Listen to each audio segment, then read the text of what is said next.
This is Toledo Symphony Lab, a behind-the-scenes look at the world of classical music from WGTE Public Media and your Toledo Symphony. Joining me today in the studio is the Toledo Symphony's music director, Elaine Trudell. We also have principal second violinist and artistic administrator, Merwin Sue, and a special guest making a return appearance. I do have a fanfare for you.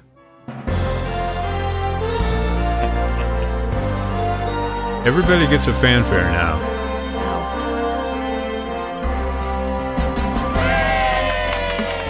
Wow. Way to make her feel special, Brad. Yeah, that is Megan Amos. Welcome, Megan. Thanks for having me. Tell us who you are. I play principal French horn with the Toledo Symphony. Yeah, and wonderful, wonderful performer. I've heard you many times in the hall. And we do want to mention that you've been on the program before, I think when you first came here to Toledo. Yes. We're going to talk about a concert that you are playing, Megan. That's why you're here today, to tell us all about it. But first, I would like you to tell us all about yourself. We may have covered this a little bit last time when you were on, but if you can give us a quick little rundown, biographical rundown, your journey from wherever you came from to here. And also, since we talked to you last, you got married, by the way. Congratulations to you on that. And so we want to hear all about it. Let me give you a choice of music. You can either choose this, which is really slow. Elaine is cringing right now. Or you can have this. A little somnamblistic music. I'll take the Brahms. They're both Brahms, okay? or at least they purport to be Brahms, right? So which one do you want, A or B? A. A, okay. All right, here's Megan's story. Take it away, Megan. Yeah, so I'm originally from York, Maine, very far from here and different. And I've lived in Toledo now for almost 3 years. And before that, I played in the Fort Wayne Philharmonic, just down the road from us. I went to school at the New England Conservatory in Boston. And I do come from a musical family, so it's kind of always been, a part of my life, but I do have a lot of other interests outside of music. Right now, getting the garden going, and I do like to do a lot of other stuff like knitting and, traveling around the country and things like that. Wow. So, yeah. When did you first get interested in the French horn? I mean, was there a story attached to that? It's not a great story, to be honest. We're all about not great stories. Yeah, I did play the cello when I was a lot younger, just because my grandfather was a cellist, and I really just did not like it. And so once my mother let me quit that, I did, and then I kind of discovered band when I was in the 6th grade, and my mom, she chose the French horn for me because she knew it was such a great instrument, and no one at my school had ever played the French horn. Actually, not a lot of people in Maine played the French horn. And wow, why is that? Is there something in the water there in Maine? Or? Well, it is, to be honest, it is a really hard instrument to learn at first, and if you don't have the ear for it, because our pitches are so close together in the harmonic series in our really good normal range, it can be torture if you don't have that kind of ability to just pick out the note. Yeah. So what you're saying is that people from Maine are tone deaf and lazy, basically. Sure. Except for you. Except for you, of course. Now, Elaine, I'm going to let you just say a little bit about Megan, because you guys have worked together now since Megan came here, and I've heard you many times say complimentary things about her playing. Oh, I think so now this is your chance. You're on the spot. Tell her what you really think. Okay. No, Megan's a fabulous player. I mean, I enjoy all of our concerts together, and I enjoy how she's taken the section as a principal horn, because sometimes you get younger players to come in and they can play their part, but they're not great leaders, and you lead the section super well. So for me, when I get a leader, they're also responsible for their section. So, I know I'm really happy, and your solos are beautiful. And when I'm not here, I listen to them on the on our web streaming on the service, streaming service, and I like that we're starting to talk more and more about how you like things also, and I'm very happy that we're doing concerto next year. I mean, and I can throw pretty much anything at her, and she's just like, you have anything more? She doesn't go like, what? So that's pretty much the personality I'm looking for. I think we both brass players also, so we can discuss brass things. And just a great leader all around, super player, and couldn't be happier to have her as my principal horn. You're both members of the brass mafia, as it were. Well, we can tell you about it, but then we'd have you'd have to make me play French horn. Plumbing Society. Yeah. So, Megan, now's your chance to tell Elaine what you really think of him. I'm kidding. I'm kidding. Actually, we want to hear about this concert because it's music of Johannes Brahms. Also, there's an additional work by Arvo Pärt on there. We're going to talk about that. But, Megan, you're performing the Horn Trio by Brahms. It's a really well-known, wonderful piece of music. Yes. And since you chose the Hungarian dance for your story, you have to have the lullaby to talk about this because it's the only Brahms I've got. So tell us about Brahms. Yeah, so I'll be performing the Horn Trio April 10th at 7 p.m. with my good friends Valerie and Kirk, the concertmaster of TSO and the pianist. And we're really excited to share this with you guys. It is such a great piece of music. His Opus 40, written in 1865. And as I'm sure a lot of people know, 1865, very significant year for history and also for Brahms himself. So, of course, the end of the American Civil War. And for Brahms, the death of his mother, who he was very close with. And so this piece, actually, he wrote it to commemorate his mother's death.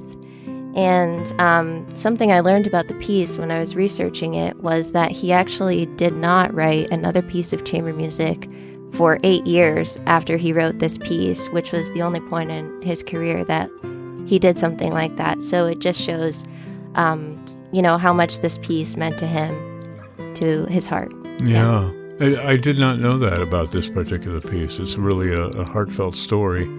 It's hard to quantify Brahms as far as where he sits in the pantheon of composers. You think of him as a little more conservative, but he was really interested in musicological pursuits. He was interested in uncovering music, which he did by some well-known composers, incorporating that into his work. He had these forward-looking ideas, but most of it was expressed with a harmonic and musical language that might have been considered a little conservative at the time, but was essentially Brahms, his musical DNA. Where does this particular trio fit in? And maybe, Elaine, you can talk about this a little bit. Where does the trio fit into, like, the larger Brahms as a whole? I know you did the Second Symphony on the concert last weekend, and you're doing the chamber program this weekend. Where does the chamber stuff fit in with the symphonic stuff? Well, all the chamber music of like the great composers, it's like going into their private diary a little bit, reading things they don't really want to talk about publicly, like a little bit like what Megan talked about with his mother. The personal story, yeah. The personal stories. I mean, personal relationship, personal stories. It's the same with the great string quartets of composers, and all the chamber music is really, really personal.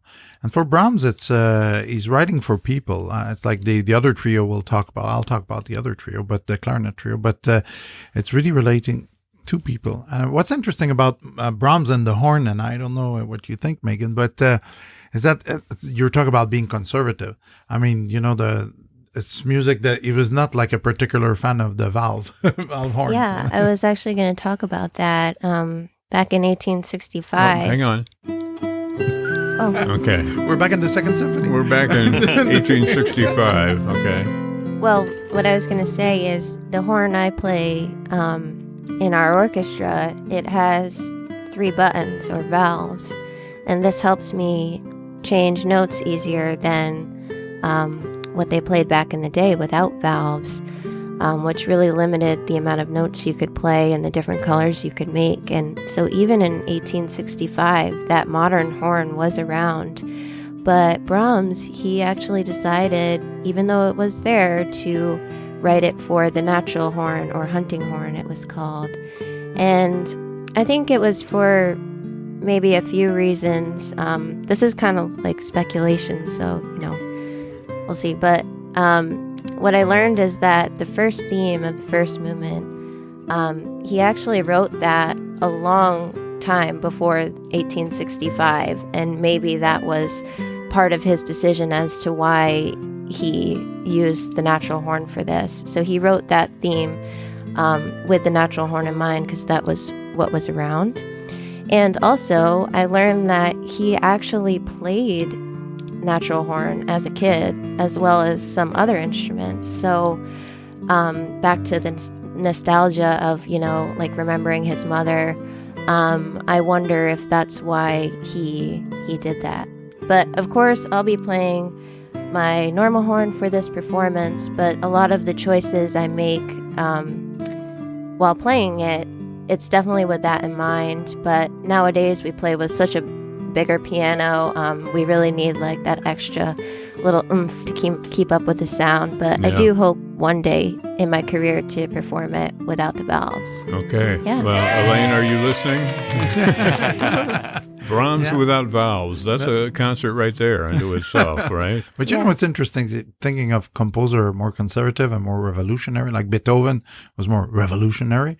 Yeah. Like you think of his Ninth Symphony, Beethoven was exactly the contrary. He saw the valves arrive because they were there for a long time now when Brahms made his decisions. But artistic decisions, which I think are very good also. But Beethoven, in his Ninth Symphony, there's a big horn solo in one of the movements, and it's written for the fourth horn, not the principal horn. It's because everybody was so conservative. He said, we'll give it to the young, the new young player who does want to try the valves. And so he gave him a big C flat major scale. And of course, nobody can play besides the person who has the valves, actually. So that's, each composer it's not a question of better or other. It's just different choices. And also Brahms has this sound, which you can develop an obsession over Brahms' sound, like the strings and the horns together. It's like some of the best sound you'll ever hear in a hall while you're sitting there. Nobody could write for horns and for strings like Brahms.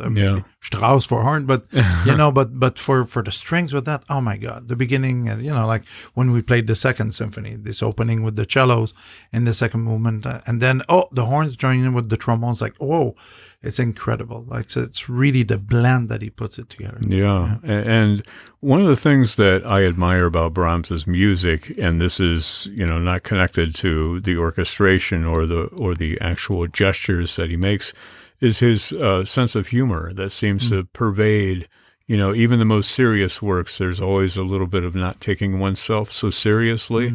Would you agree with that as far as the horn trio goes? Sure. I mean, even this piece, which is so serious and all about grief, the second movement is like kind of a lighthearted scherzo, and I think you're exactly right. It's it gives a nice little relief from the other three movements that are so serious. Merwin, you've been so quiet, sitting over there, nicely watching and listening to our podcast today. I mean, I know for the violin, Brahms, wrote some legendary stuff, including that violin concerto, but what's your experience with the music of Brahms? When Megan was talking about the Opus 40 trio, it reminded me a lot of my experience playing the first violin sonata.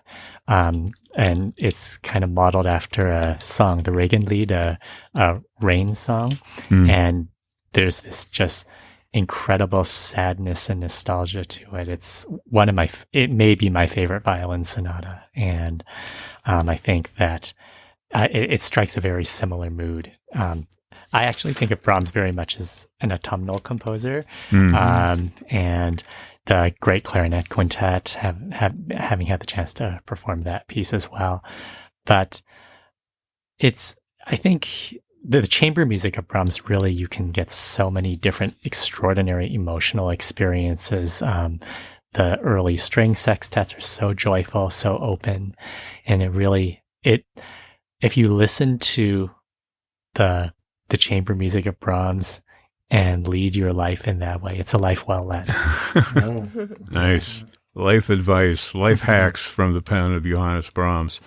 We're going to talk about the clarinet trio as well, which is on this concert. But first, I want to talk about a different concert, just briefly. This is, first of all, the chamber concert is on Sunday, April 10th at 7 p.m. in the Peristyle. And the concert that I want to mention now is with the great Bernadette Peters. She's going to come to the Peristyle on Saturday. That's April 9th. And that concert is at 8 p.m. Some tickets are available. You can find more information about both of these concerts at ToledoSymphony.com or 419-246-8000. I don't want to jump into Bernadette Peters' life and career too much because, it would take up 1 or 2 or 3 or more podcasts. So what I did was I put together a little quiz so we can learn about Bernadette and maybe win the quiz at the same time, okay? So let me cue up that quiz. We have a choice of music that we can play. Let's go with this. Okay. This has an introduction. Elaine, you're making a sour face. No, it's okay. The trombone sound was... Always the trombones. Okay, here we go. 5 questions. What was Bernadette Peters' real name at birth? We should tell Megan that the way we're doing the quiz is that you write down your answer, A, B, or C, and then we'll go back and say what it was, okay? So that way everybody at home gets to play as well. Tell them what they won, Merwin. Okay. What was Bernadette Peters' real name at birth? Was it Bernadette Piotrowski? That's A. Was it Bernadette Lazzara? That's B. Or was it Bernadette Peterson? That is C. A, B, or C. Okay, she was born about 12 miles from Broadway. Was she born in Queens, Brooklyn, or Long Island? A, B, or C. Queens, Brooklyn, or Long Island? When she was a child, she appeared on what TV show? Was it Juvenile Jury? Was it Name That Tune? Or was it the Horn and Hardart Children's Hour? A, B, or C? Or it could be all 3 or none of the 3. That goes for all of our questions. Except for where she was born. I think exactly. All of the above would be tricky. Or what her original name was, yeah. Well, that could be, yeah. She was born. Where did Bernadette meet Stephen Sondheim for the first time? Of course, she's known for her collaborations with the late Stephen Sondheim. Was it in a bar, was it in a restaurant, or was it in a theater? Where did she meet him for the very first time? And which Sondheim role did Bernadette Peters not originate? Was it the witch in Into the Woods? Was it Dot in Sunday in the Park with George? Or was it Desiree Armfeldt, who sings Send in the Clowns in A Little Night Music? Okay. 5 questions. Let's go back to the beginning. I'll give you the answers. Megan I didn't even answer some of them. I know you didn't write anything down. It's not like pop quiz at school. We're just having fun. You can choose any answer you want. All right. What was Bernadette Peters' real name at birth? It was B. Bernadette Lazzara. She took her name Peters from her father, who was named Peter. Ah. Right. So it's B. Did anybody get B? I did not. No? Nobody got B? Nope. Okay. She was born about 12 miles from Broadway in Queens. Anybody choose Queens? No? Nope. No Queens? Chose Long Island. Okay. Of course, the New York traffic time takes about an hour to go those 12 miles. Okay, when she was a child, she appeared on what TV show? She appeared on all 3 TV shows. Juvenile Jury when she was 3 years old. Name That Tune, and the Horn and Hardart Children's Hour. Who got all 3? I got it.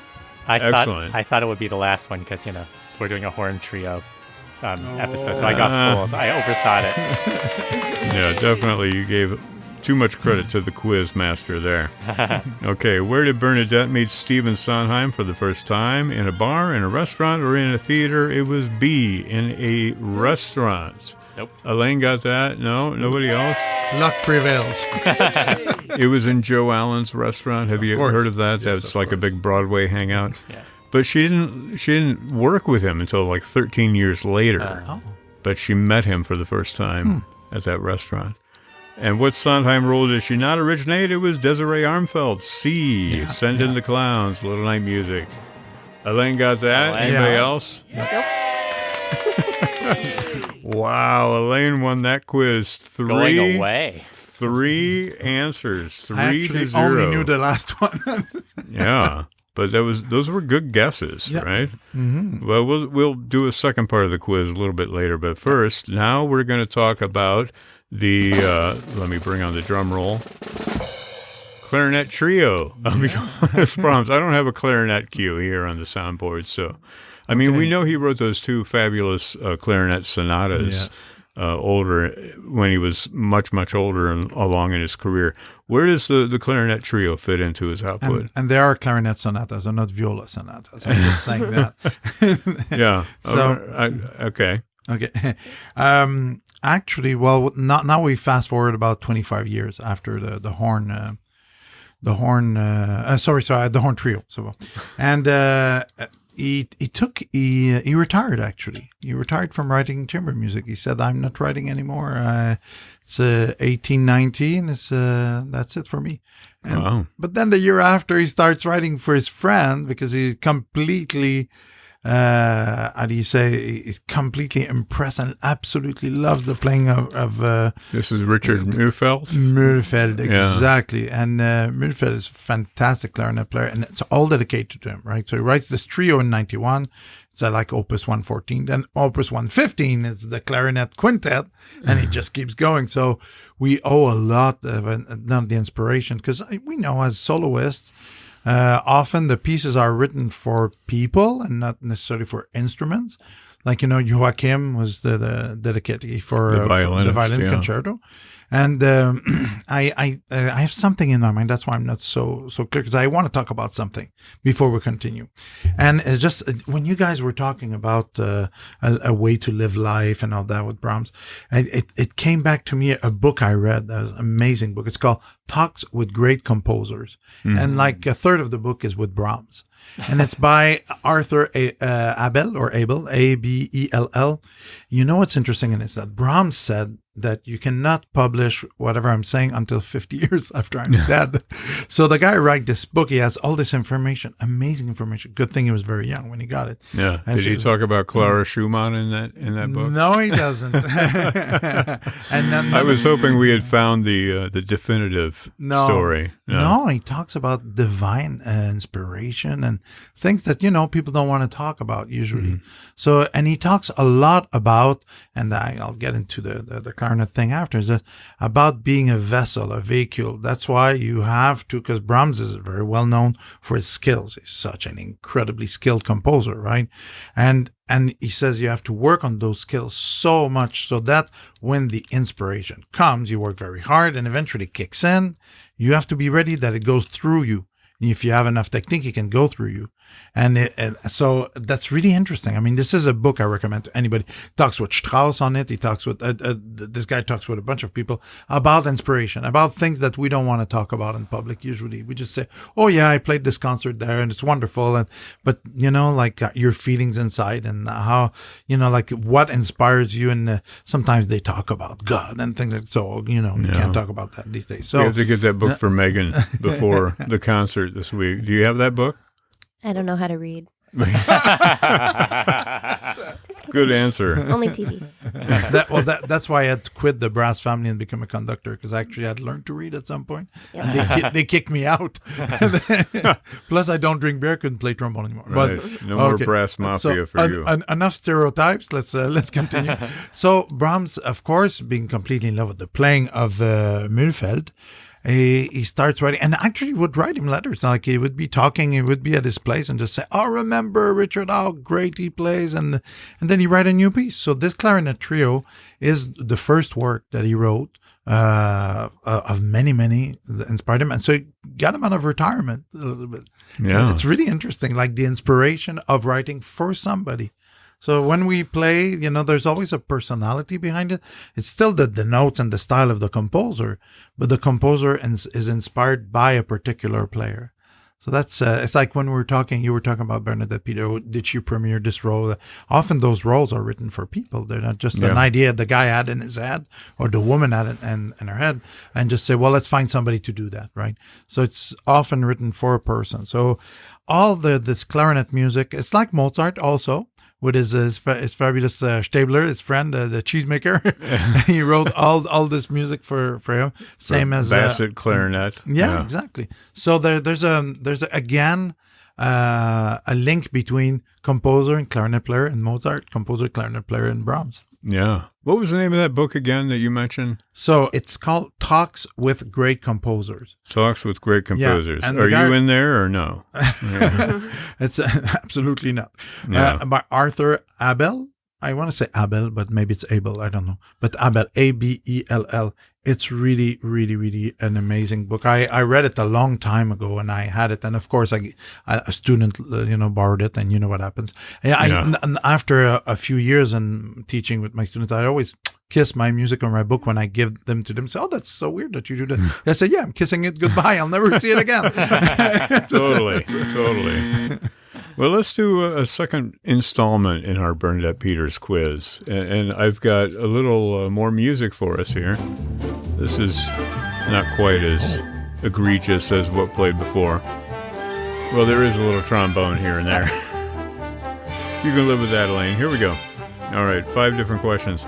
We mentioned that Bernadette originated roles in Into the Woods and Sunday in the Park with George.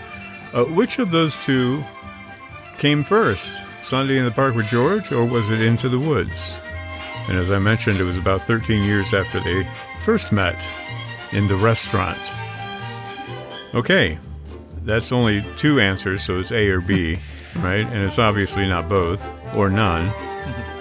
After that, she did a Broadway show by whom, which actually won her first Tony Award? Was it Andrew Lloyd Webber, was it Marvin Hamlish, or was it Stephen Schwartz? A, B, or C? Question number 3. Which other musical won her the Tony Award? And these musicals are Annie Get Your Gun, Kiss Me Kate, or You're a Good Man, Charlie Brown. Who wrote the music for You're a Good Man, Charlie Brown? This has nothing to do with Bernadette Peters, but I figured nobody knows this. Was it Clark Gessner, was it John Gordon, or was it Charles Schultz? Which film did Bernadette Peters not appear in? Was it Barney's Greatest Adventure? Was it Tick, Tick, Boom? Or was it Legends of Oz, Dorothy's Return? A, B, or C? Or D, or E? Okay, we'll go back to the beginning. She did Sunday in the Park with George first. That was her first show with Stephen Sondheim, so that would be B. That would be good. Anybody for you. good? Megan, you got it? It just sounded older to me. Yeah, wow. So after Sunday in the Park with George, who did she work with? She did a Broadway show by Andrew Lloyd Webber, which won her first Tony Award. It's Song and Dance, so that was A. Anybody get one. A? Yeah. All three of you got A. Okay, which other musical won her the Tony? Was it Annie Get Your Gun, Kiss Me Kate, or You're a Good Man, Charlie Brown? It was A, Annie Get Your Gun by Irving Berlin.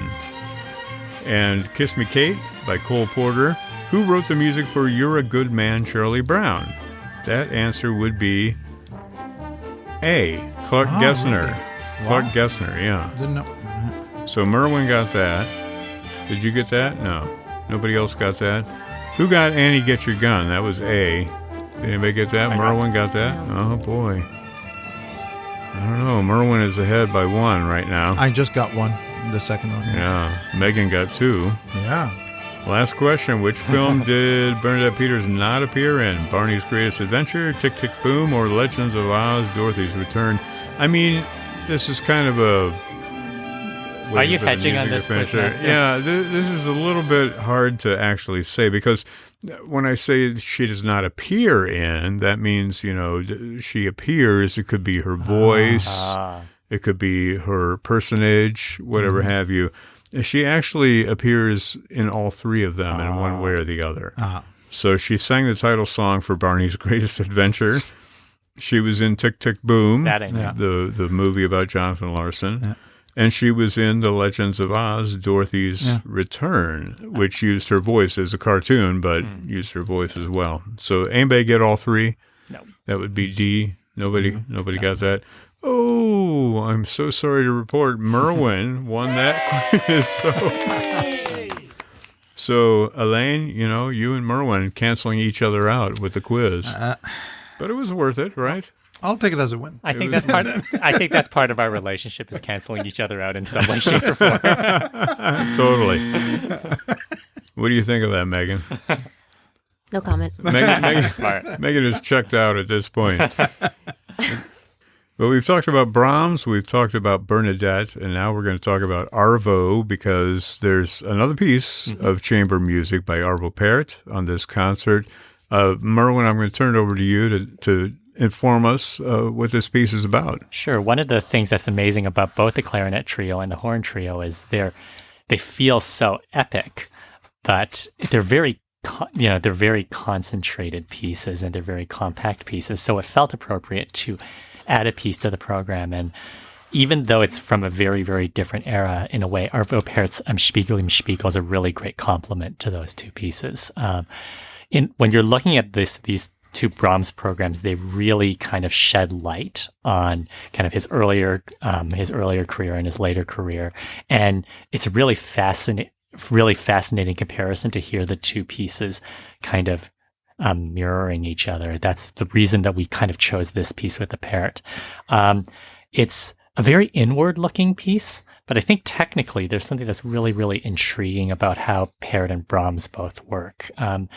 This piece, it's really one of the kind of exemplars of Pärt's tintinnabulation style, which you have to explain that. No, I don't. I think everybody just knows the word tintinnabulation. And we should say that Spiegel im Spiegel means a mirror in the mirror, right? Exactly. Okay, so talk about Pärt's so style. Tintinnabulation is it's a word that Pärt used to describe his own composition, and it talks about bells and how he would take this beautiful melody, and as opposed to thinking of it as a melody and accompaniment, he would add another voice in bell tones and try to intertwine the two, so that the melody became the accompaniment and the accompaniment became the melody, and it really kind of became one.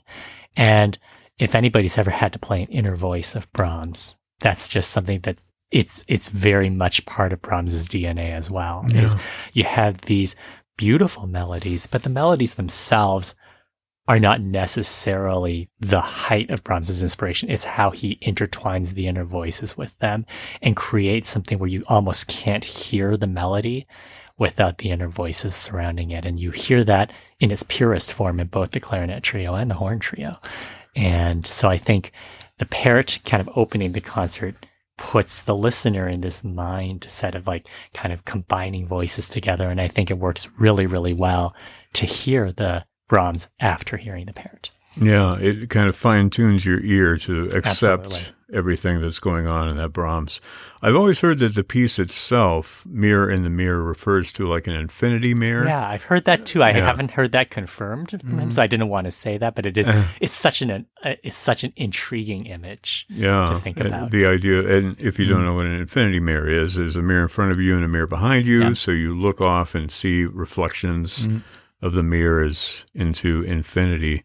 I mean, Arvo Pärt, one of those composers whose work, especially written in the 80s, especially that has to do with the tintinnabulism that you talked about, has been popular in film and television as well. It's been used. And so the chances are pretty good that people might be familiar with this. Arvo Pärt was sort of the serious classical composer that became the template for other composers that followed, like Max Richter and composers of that genre. So it's really enjoyable and interesting music. I think it's so interesting what you say about how it fits into the program.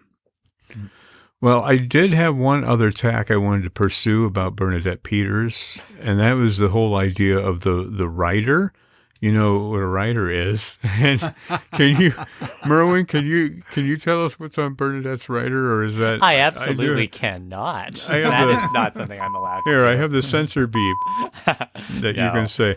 But okay. We can talk about other writers, like Yeah, bunch of I- writers that we've got in our career. I have a little game here, as a Okay. matter of fact. Oh, This is wonderful. Okay. called Match the Celebrity to the Writer. Oh, I that's mean, exciting. the most famous writer that we all know about is from Van Halen, where they requested a bowl of M&Ms and they said they wanted to remove all the brown ones. Mm-hmm.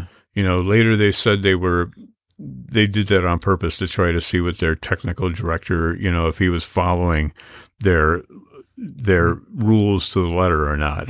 No, but it's true what you're saying, because often some of those demands on the writer, they're near the end, and they're just see if the person has read the writer. Sometimes they just say, "Well, I want strawberries from that region or whatever," and people usually come and they say, "Well, I don't have that on the writer for me," but they would say, "Well, sorry, we didn't get strawberries from that region," and they say, "Oh, it's fine."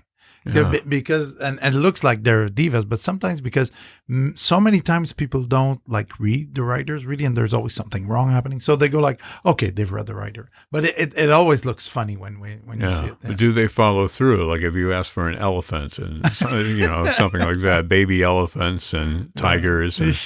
And, I mean, do they actually do it? What's on your writer, Elaine? I don't have anything. I'm a cheap date, no problem. Okay. I show up and I don't even ask for a dressing room. That's good to know.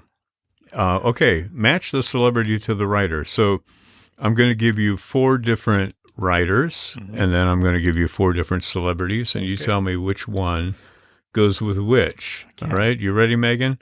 I have a good feeling you're going to win this one. All right? I'm not good at knowing these people. I Okay. don't really follow this. Let me pull up some music for us. It's not what you think. This is my Tom Jones knockoff. All right? Okay. A, B, C, and D. Here are the 4 different writers. Is it virgin toilet seats, Okay. an iron and ironing board, Oh, that's a lot of people. a non-speaking driver, Oh yeah. 19 leafy 6-foot-tall plants, and 4 leafy 4-foot-tall plants? Okay. Got it. Your 4 celebrities are Paul McCartney, Madonna, Katy Perry, and Led Zeppelin. So let's go back. A, B, C, and D. Put them in order. Put either the celebrities in order or the writer in order. Probably easier to put the celebrities in order. A was virgin toilet seats. That belonged to Madonna. Anybody get that? Yeah, so she needed new toilet seats in her dressing room that had never been touched by anybody but her. Okay. Now, this is the only thing that this celebrity asked for. Iron and ironing board is the only thing on their writer. And that is Led Zeppelin. Really? Got that? Yeah. Oh. Wow, Elaine. Elaine is in the lead by 1. Megan, how you doing? I didn't even finish writing them before you started saying But you the can finish answers. while I'm saying it. It's okay. You can cheat. All right. I got them all right. Excellent. Let me pull up some other knockoff music here. Yeah, for those of us who remember the 60s, that was the Batman theme. Have you ever seen this show, Megan? Batman? Okay. All right, moving on. A non-speaking driver who also does not handle bags or doors. That was Katy Perry. Yeah. Didn't get that one. Yeah, Merwin got that one. Oh, Said I didn't get the last either because there's only 4. Yeah. okay. So 2-2. And the final one, Plants. obviously, is Paul McCartney, Yeah. the one about plants. Is Paul McCartney. He also asked for a catered vegetarian meal. Evidently, he measures these plants. Like if they don't match up to the height specifications, he won't do his concert. Wow. Isn't that weird? That is weird. Yeah, it is Yeah. actually. The ironing board is a very standard request. A lot of people you get that ask from for a lot of folks. Yeah. I mean, I remember once when Jessie Norman sang in Chicago. I don't think I'll get in trouble for saying this. She asked for a fax machine and some other stuff, and then she left and took it all with her. So, yeah. One of my favorites is when we had the singer Storm Large here, who's just wonderful. She's a great Yeah. singer, and Hang on, I'm going to pull up some other knockoff music. This is kind of like a love child of Hawaii Five-0 and the dating game, right? Okay, go ahead. All played by Herb Alpert. Yeah, right. She asks for, it's not a demand, it's just a request. Hey, if anybody can bring a puppy by so I can like just hang, she wants the last thing she does before she goes on stage to be playing with a puppy. It gets her in the right stage of frame of mind. Who's that? Bernadette Peters? Storm Large. Oh, Storm Large. And I love that about her writer. You should bring in like an armadillo or something, just to see. Play with this Komodo dragon.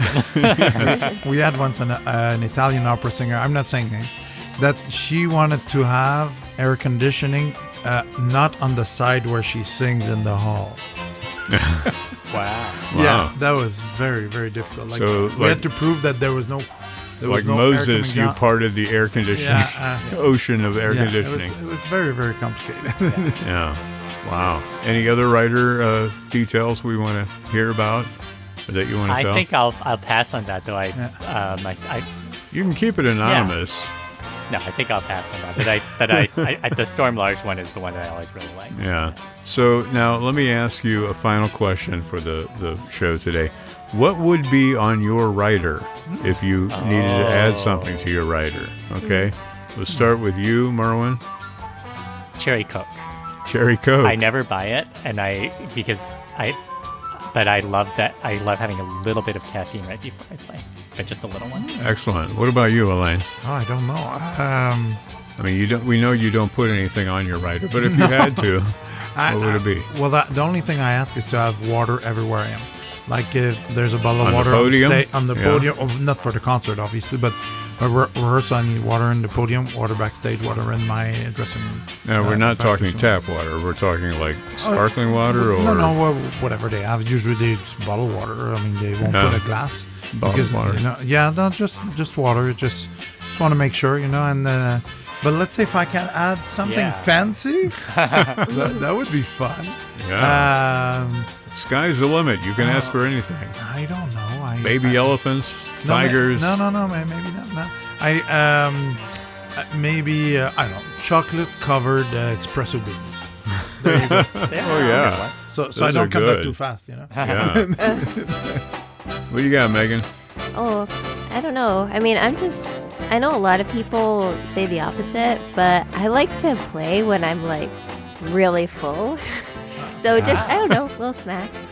And then a T-bone or something like that. Yeah, I mean, a little snack. Big concert, I gotta have like a steak or piece of fish for sure. Yeah. But the other thing would be... What are you're pulling something out of your purse? Yeah.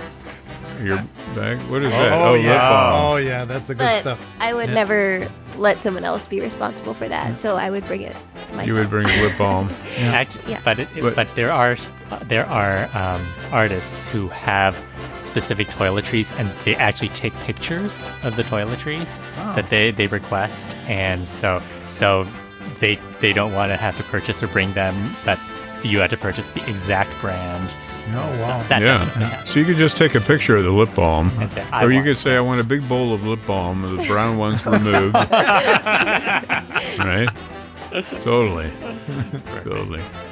Well, we've had a great discussion today. We've been talking about Brahms. I know it doesn't sound like it, but we have been talking about Brahms.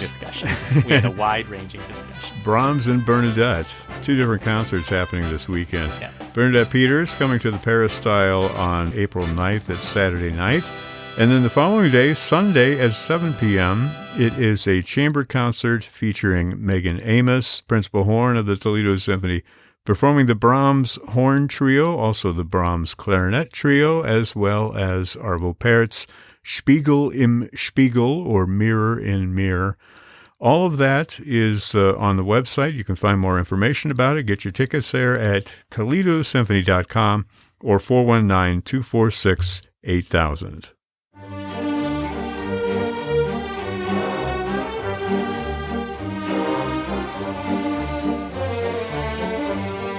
This program is a production of WGTE Public Media in collaboration with our sponsor, the Toledo Symphony, with generous support from the Rita Barber Kern Foundation. You can download episodes of our program as a podcast by going to our website at wgte.org/lab. You can also subscribe to us through your podcast app of choice, including Apple, Google, and Spotify. Don't forget to check out all the upcoming events at the Symphony by visiting their website at toledosymphony.com and their various social media outlets at Facebook, Instagram, and Twitter. My thanks to Alain Trudel, Merwin Sue, and our special guest, Megan Amos. I'm Brad Cresswell, and you've been listening to Toledo Symphony Lab from FM 91.